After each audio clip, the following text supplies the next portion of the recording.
Imagine me. Hey, everybody. This is part two because my guest, International Red, had part one, the series of surviving tragedy.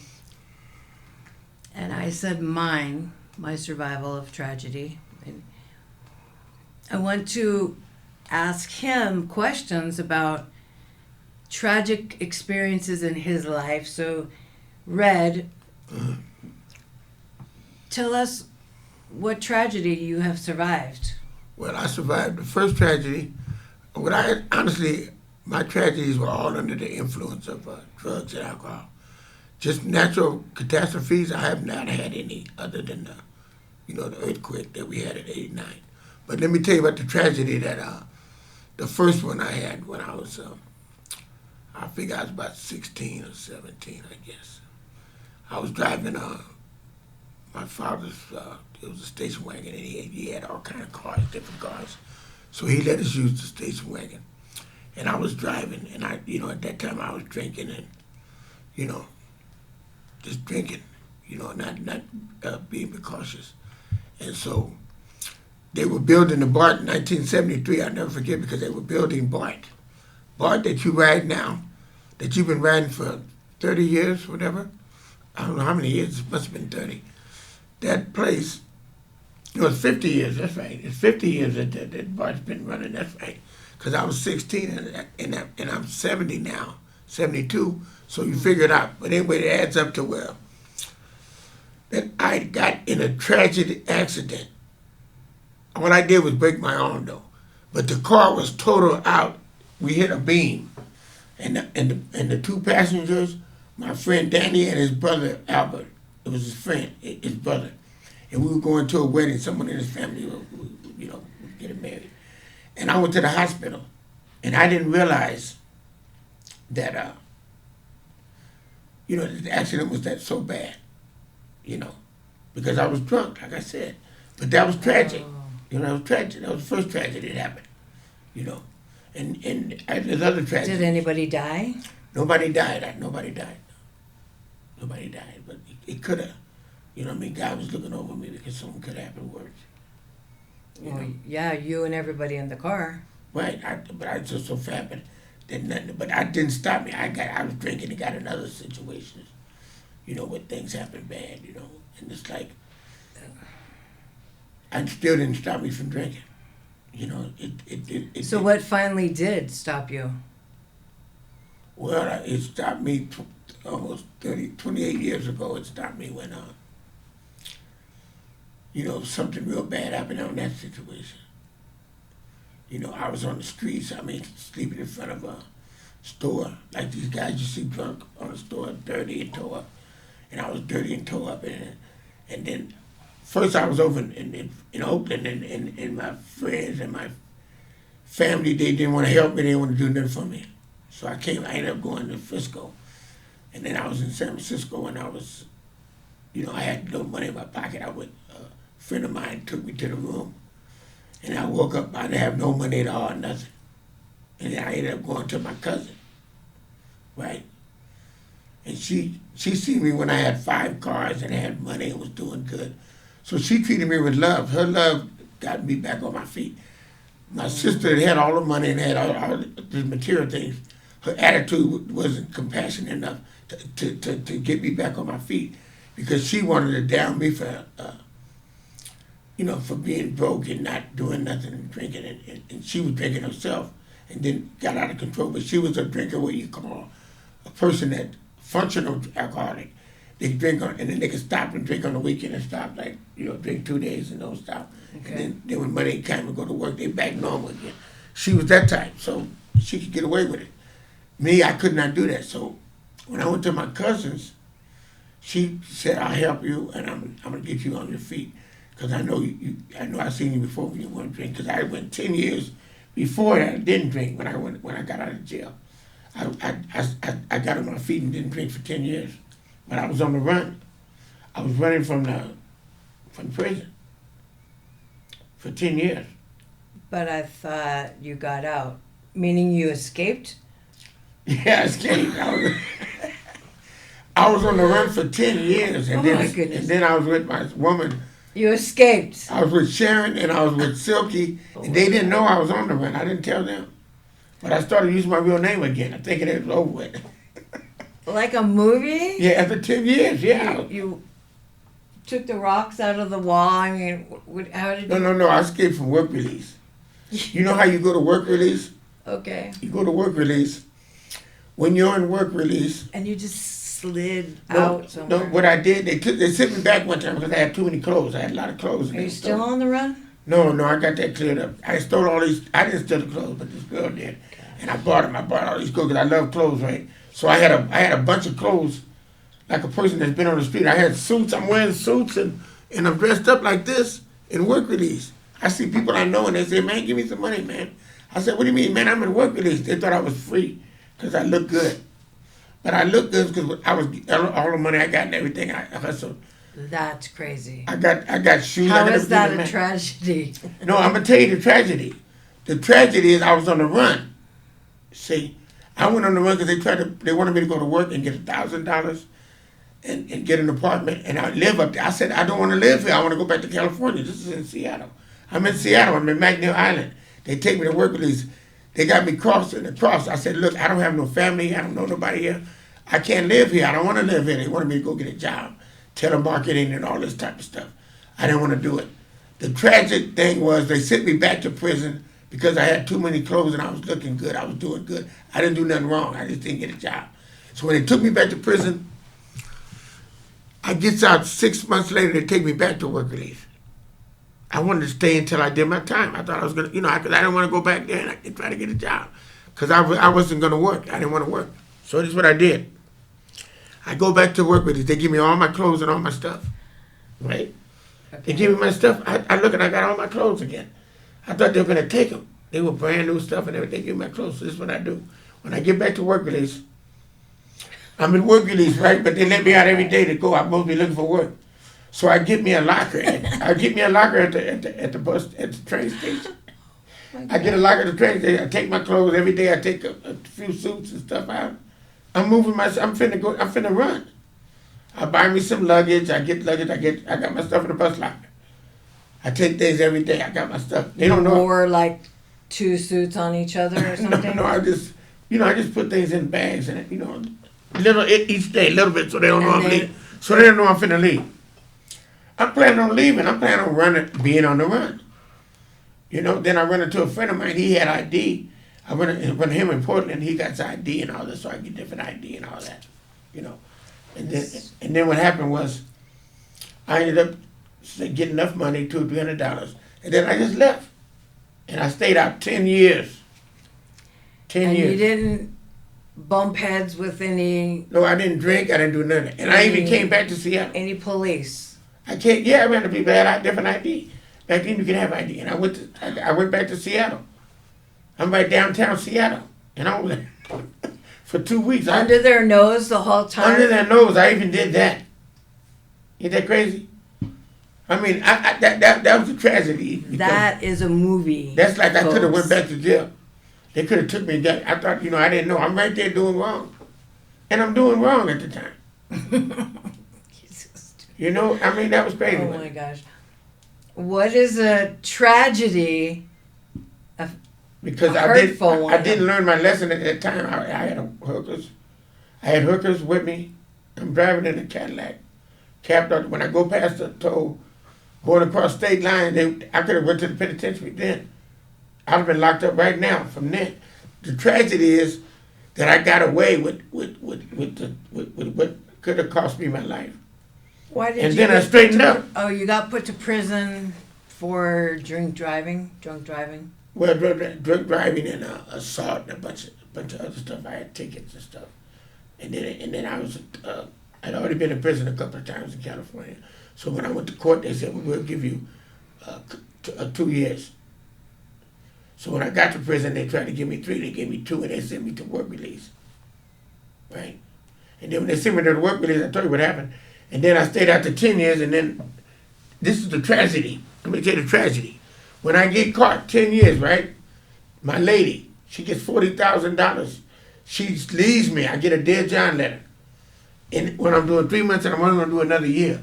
This is when I went back to and did this. This is 90-something, 96, right? I gets out, but I get the Dear John letter from her, and I get the Dear John letter. Silky goes and see the other girl I had another girlfriend. But my main woman, Sharon, was the one that had the money. And she was taking care of me. She left me, both of them, everybody left me. Scoot in and so Everybody left. Everybody left me. That was the tragedy. That was another tragedy. I'm in the penitentiary by myself. When I get out, I don't have anyone. But you know what happens? A good thing happened.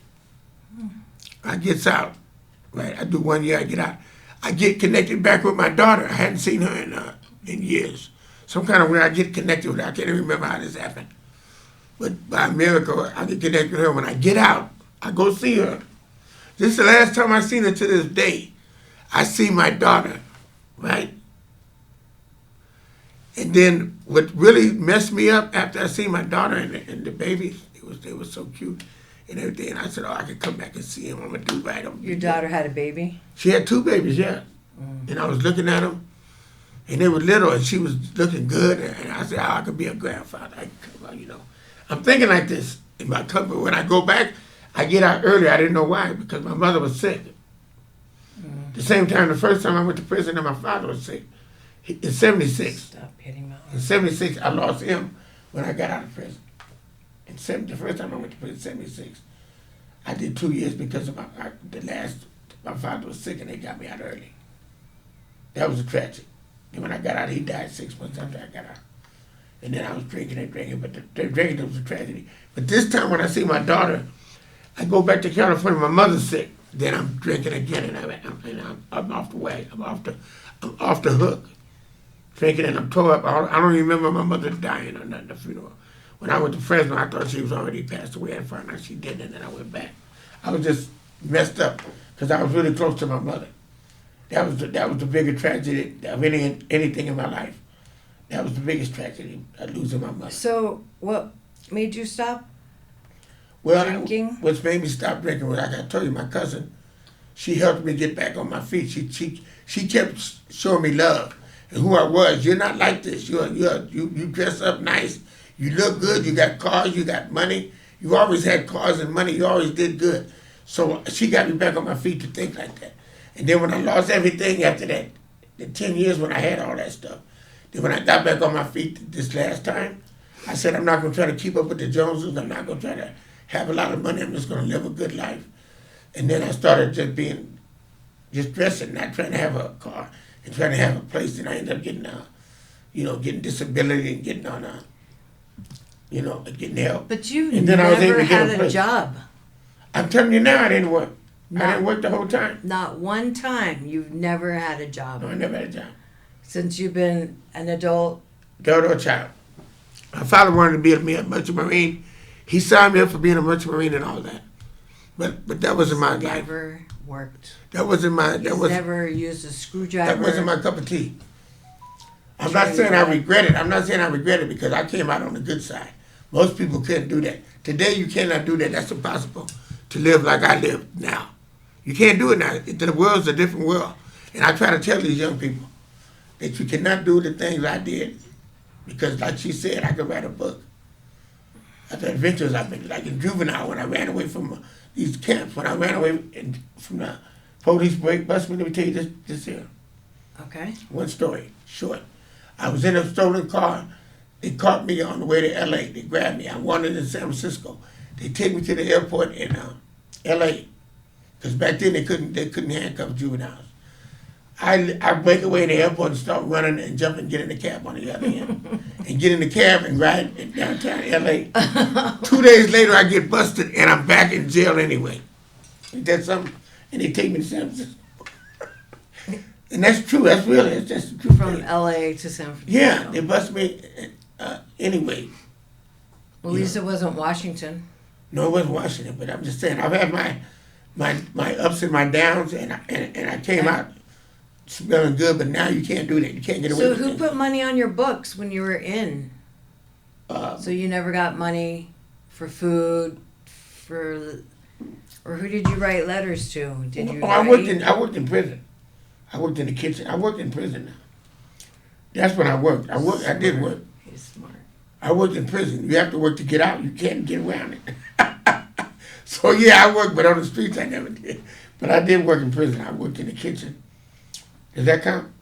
If they pay you, They gave me a few dollars. they give you extra food. I would, yeah. Yeah, you can sell food. I didn't sell food though, but some people sold food Yeah. and made money. But I didn't really do that. I didn't like to hustle in jail because I didn't want to You get no didn't write-up. really do that. No, because I didn't want to write up. You get a write up, that takes things away from you. It's like getting bad. You want to get out early. You want to be good. At least I did. A lot of people. I just So, smoked no weed. what other tragedy? You told me about getting hit in the head with a hammer. Oh, that happened on the street at the nightclub. That happened. That sounds Being smart, tragic. being smart, talking smart shit to somebody, and they hit me in the head. I was sharp and looking good and talking mess to the guy about, messing with his woman or something. Something I ain't no business doing. And then I get hit in the head. I don't remember nothing. I'm in the front? hospital. In the front, it's right here. I got a Back? spot right now. Look, there's a spot right there in my head. Look, never went away. Oh, I see a mark here and a mark there. That's it. Okay. That's the one. That's the mark. Wow. Never went away. So, I mean, he just hauled off and hit you right. Yeah. Wow. And I went out. I could have been The dead. cl- I could Uh-huh. have been. I could have been No, he dead. could have definitely lost that eye for I sure. could have lost an eye too. It's right Definitely. between my head. But I'm saying to be 72. That's crazy. Next month I'll be 72 in 3 weeks. That's why. But you weren't that age when you No, was. no, that's why I said I'm 72. I was 20 something. I was in my 20s. This is when all this stuff happened, mostly in my 20s. But the runaway from the prison was in my 40s. I was 30 when I ran, and then I ended up being 41 because I stayed out 10 years, right? Then I did that other year, I was 40. But like I said, It would have been much easier to be a merchant marine, don't you think? well, it would have been a simpler life, put it that way. I wouldn't have had the adventures I had because I traveled. I'd have been out the country traveling on a boat. Adventures. On a boat, but I'm talking about driving around. I went to Albuquerque. I went to Denver. I've been. You've seen the world, I've seen a lot. And I've been. I took the bus to Miami, but Florida, not the Tallahassee. square way. You'd always steal. Was I stealing? No, I was selling jewelry. Or You selling did it something. the nonsense way, not the good way. It really wasn't really nonsense. It's just that they want to make it illegal because buying and selling. If you're selling jewelry and people think it's real jewelry and you're telling them it's real, then you're kind of like fraud, so they don't like that. In Vegas, they called me the Flim Flam Man years ago when I was doing that. I was in Las Vegas. They told me you can't go downtown. No, they said stay downtown, don't go on the strip. I'm on the strip. I fall in the Caesar's Palace. You know they got a boat right inside the Caesar's Palace by the counter, and I fell off the boat one time, and that was when they had to fight. Why? Because you were Cooney running? and was I running? Hmm. No, I was drunk and I just fell off the boat. But I had a lot of good times in Vegas, drinking, partying. Back in them days, you could do that. You can get food cheap. It was just, it was just party. My grandma was a Party all the Vegas time. dancer. Yeah, it was things were good back in them days. Uh-huh. You can't do that now. That's what I True. tell people. It's very Life is true. different now. That's why you say, would I be a merchant marine or would I be living the life I lived? I don't know because I had a lot of adventures in my life. Considering I didn't go overseas and all that, but I had a really adventurous life. That's what I say when I say. It sounds like it. Until I got older where I had to get quiet because my drinking took me where I couldn't do things normal. I got in trouble. When I started getting in trouble, that's when I had to stop, and that's when I was like, I'll say I was 40, my late 40s, because I've been clean 28 years now. So you figure that out. For you. If I'm clean 28 years, I was in my 40s. So, but I started out when I was 16. Me and my friend Steady Eddie, they called him Steady Eddie. They called me Fast Red. We used to take bennies, speed pills, and drink. But you could drink and take speed. One time I stayed up a week. Alcohol? Yeah, one time I stayed up a week. Can you imagine that? Yeah. I mean, when I was imagine young, but I say I survived all them drugs and the acid I took one time, and the acid was crazy. Because the acid, what I had to do, I was in the pool and I seen the balls flying and lights going everywhere. that. Oh. I got would scared. I went flip downstairs and ran down the street. I said, "Oh no, I'm not doing this no more." I wouldn't like that. I didn't feeling. take acid no more, but I tried things. I want to say that these earrings are my birthday present from Oh my yeah, daughter from oh yeah, her birthday was yesterday. yesterday. Happy birthday! It's your birthday yesterday. You gotta wish her a happy birthday. Happy birthday Friday. Happy birthday Friday. Happy birthday Friday. Happy birthday to me. And she didn't. She got me a cake, but she never even sang to me. What is that about? Oh, she got you a cake? Round cake. Happy birthday, Mom. But Right. she didn't sing. See how much time you got? 35. It was supposed to be 41, right? 42, 47. That's why you gotta look on there. I'll look on there and tell you. I don't look on there. I look and I'll tell you, because I know. Because this thing, sometimes you forget, but if that thing will say 30 minutes, that thing actually tell you when it's 30. But anyway, getting back to her, you know. No, but tragedy. Do you think that, were you ever violent towards women? No, when I was probably real young, yeah. When I thought I wanted to be somebody else. When I was like 20 something. I apologize to my wife the times that I did be violent. I wasn't myself. And you know, so I apologize to her for that. But no, the only time I'm gonna tell you why I wasn't never violent. Well, I really was a good person when I found out who I was. Because for a lot of times I was trying to be somebody else when you're young. Like, When you're young, like a 16 to pimp, 20. like you were grooming to be like a pimpish kind Yeah, of guy? yeah, but I didn't want to say that, but yeah. Oh. Yeah, but that's what I mean. You're trying to be somebody else that you're not. Then when you find out who you really are, like I found out, then I'm like my father. You know, my father used to call my mother a queen. She not necessarily called him a queen, but he called her a queen. And he treated her real good, you know. And I didn't realize that I was always trying to be somebody else. And then when I seen my uncle, who I was trying to be like, I had an uncle that was tall, and he was always getting in trouble, and he would beat up women and do crazy stuff when he got drunk. And I found out because my mother introduced him to her cousin, and he was with her, and she said he beat her up and got naked and went around naked and did all kind of crazy stuff. But when you see them together, they were a beautiful couple. He had a brand new car. He dressed real nice, and he was tall like me. So I said, I want to be like him. You're tall? Yeah, compared to my father. My father was short. Oh, anyway, really? yeah, I gotta show you a picture because it's pictures on Facebook. I put it up. But I look just like him, man. But he was so nice and so good. He gave my mother everything she wanted. He gave her everything. He was a good man. And I said, you know what? That's my instinct. I like to give. I like to give to my one. I like to give her stuff. Give things to people. Even friends. I give friends things at different times.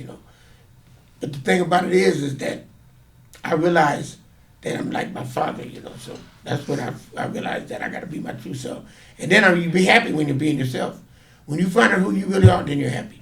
So before, when I was being somebody else, that's why I said don't follow the crowd. Be a leader of the crowd. Be yourself. And my father was a dresser, my mother dressed, my sister's dressed. That's where I got my dressing from, and I love clothes. I noticed, like driving in the car home yesterday, even people that are homeless, the different ethnic groups, the white, the Mexican, the black, all of the people that I see, usually the black people, the African American, what is that, the socially correct way of saying, or black, they dress the nicest. And I don't care if they're homeless or not. They still wear Really?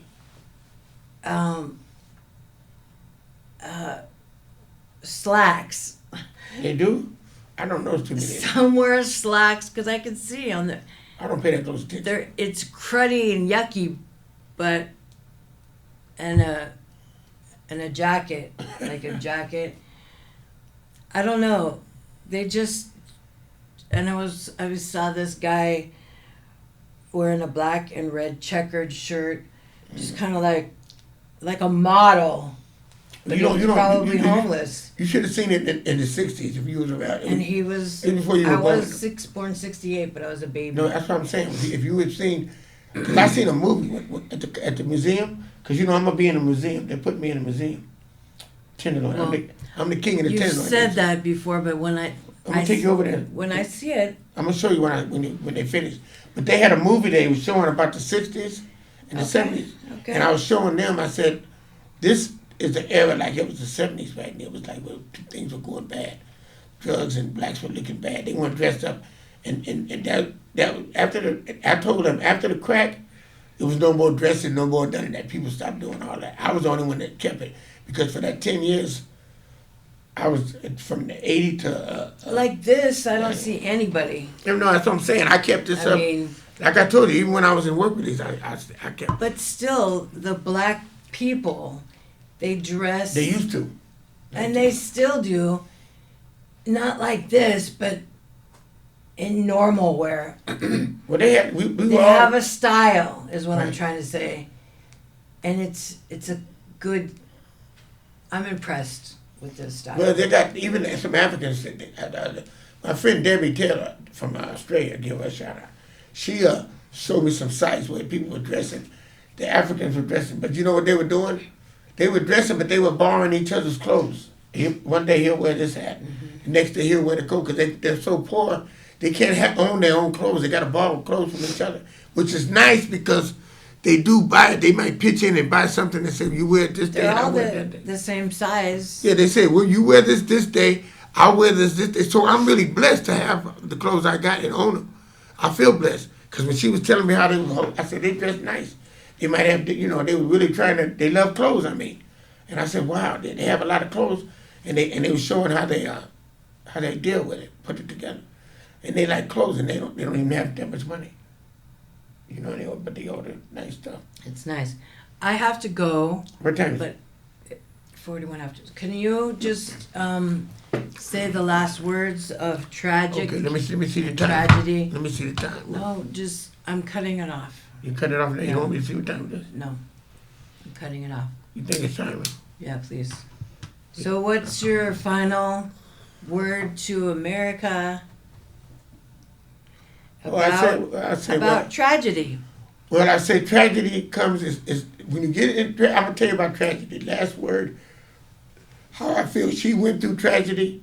Worse tragedy than me, and she came out victoriously.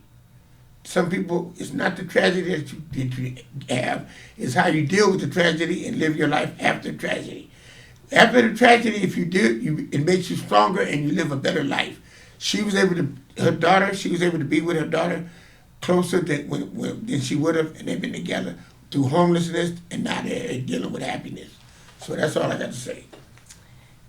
Tragedy, everybody goes through it, whether you think you don't. It comes in different forms. And the better way to deal completely with tragedy is to go up instead of down. On the streets with drugs, and Yeah. is to live your life, because every day could be your last. Yeah. And so do whatever you need to do. I want to jump out of a plane. There's a 196-year-old man who just did that. Really? The world record. 96-year-old man. That guy was Well, he's living just his life. awesome. Okay, bye for now. Thank you. Bye.